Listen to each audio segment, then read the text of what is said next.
processing aims to modify daily life and environment to support the individual sensory needs of each person. SE. And so if someone is having difficulty in therapy, it's possible that they may be having difficulty with sensory processing. And it's worth looking into to try and determine if they would benefit from some accommodation.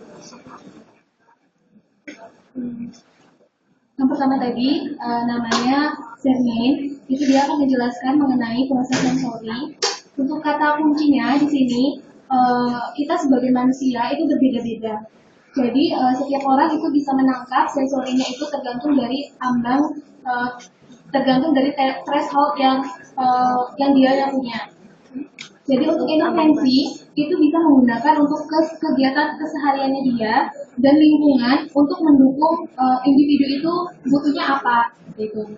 Terus yang ketiga, jika seseorang itu mempunyai masalah sama sensori, sama proses sensorinya, itu bisa dilakukan dengan beberapa terapi dan itu akan bermanfaat untuk akomodasinya dia di kehidupan sehari-hari. So We need to. Winnie Dunn's model, the Oh, sensory belum sholat nih. processing. Belum jam berapa nih? I will try. Tell me to speak slower if I need to again. Okay. So I'm going to be talking about Winnie Dunn's model.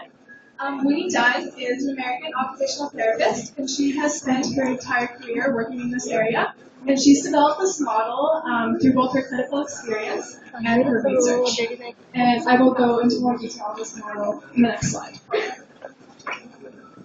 Ini ada model dari Winnie Dunn. Winnie Dunn ini seorang occupational therapy yang konsentrasinya itu memang mengenai neurological threshold. Jadi dia membaginya itu ada dua.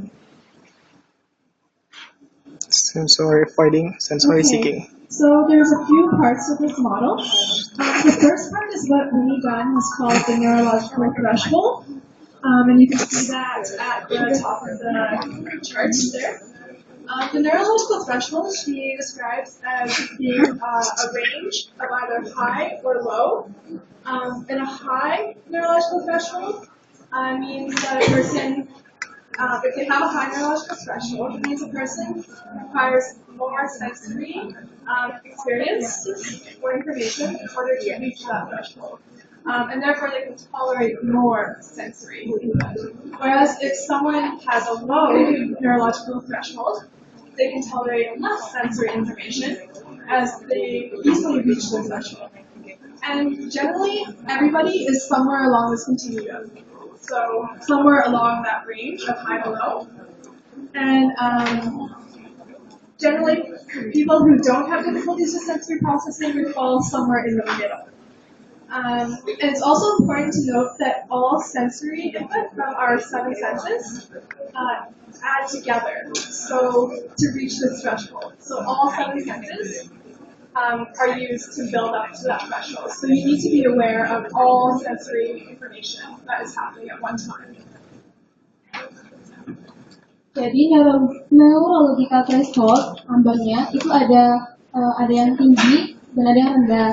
Untuk yang tinggi itu biasanya orang yang mempunyai thresholdnya itu tinggi, dia cenderung membutuhkan informasi sensorinya itu lebih, dan dia menangkapnya itu ketika emang sensori yang datang itu benar-benar tinggi. Tapi beda kalau untuk yang low. Kalau untuk yang low, untuk yang rendah, itu biasanya mereka itu lebih mentoleransi sama sensori-sensori yang masuk itu yang hanya seperti kayak yang hipo. Jadi yang rendah sensorinya yang benar-benar cuma sedikit aja dia itu udah bisa menangkap.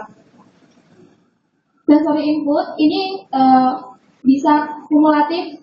Kumulatif itu maksudnya kita harus bisa sadar sama sensori yang masuk di dalam satu waktu.